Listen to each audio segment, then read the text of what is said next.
My name is Susie Orbach. I'm a psychoanalyst, a psychotherapist, and a writer.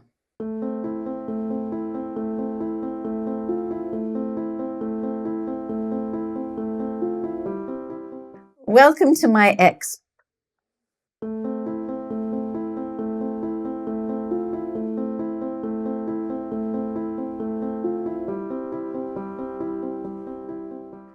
I've been interested in the question of how we get a body, partly because over the last 40 years, I've seen a huge increase in body-based problems as a psychoanalyst. And we have many theories contested and agreed upon about how we get a mind. But somehow the whole question of the body has been left out of the story. And I think it's useful to paraphrase both Simone de Beauvoir, bodies are made, not born, and Winnicott, the British psychoanalyst and pediatrician, who said, wherever you see a baby, you see a mother-baby unit. There is no such thing as a mother. And I've been applying those two ideas to the body, so that I've been asking the kind of question that wherever you see a body in relationship, and that bodies are an outcome of the relationships of the bodies around them.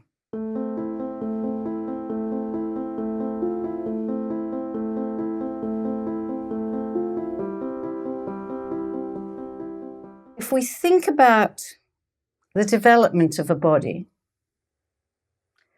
and we think about early infancy, almost everything that occurs in the mother-baby interaction, and I'll say the mother, but I mean the mothering people, so it might be a dad or a carer or more than one person, is expressed as a psychological relation, but it's actually a body-to-body relation. If you're thinking about early holding, early feeding, early containment, the situation nowadays, and this is why I'm interested in the question, is that many people come to parenting, particularly mothers, at this moment in history with very troubled bodies. So that the body that they are bringing to their infant is a body that is perhaps full of upset or anxiety or preoccupation about getting their body back after pregnancy, or a body that's never been quite comfortable with itself, or a body that is trying to understand and surrender to the baby's needs, but being in conflict about it because the mother has her own needs. So it's in that sense that it's worth looking at the very early body-to-body relationship and not interpret it as about structures only in the mind.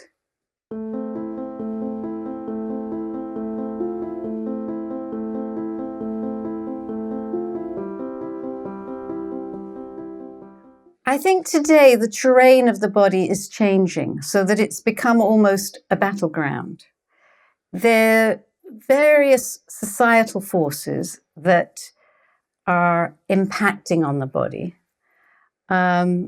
There is the development of AI, synthetic biology, technologies of change, the demand that we have a certain kind of body, a body that's camera ready the whole time, a body that can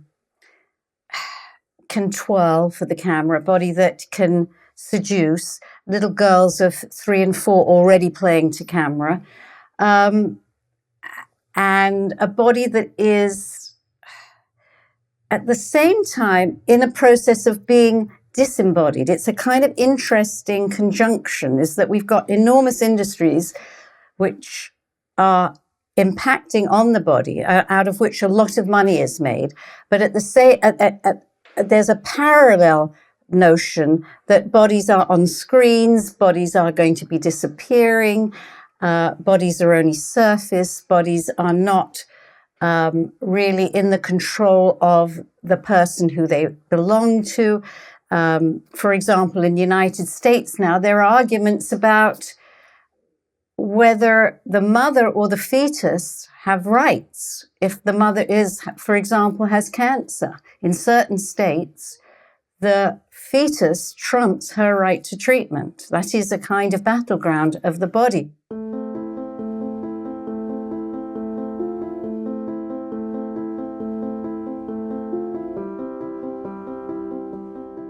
We are being invited to consider that we will be an algorithm that will be able to feel touch without having a body, smell without having a body,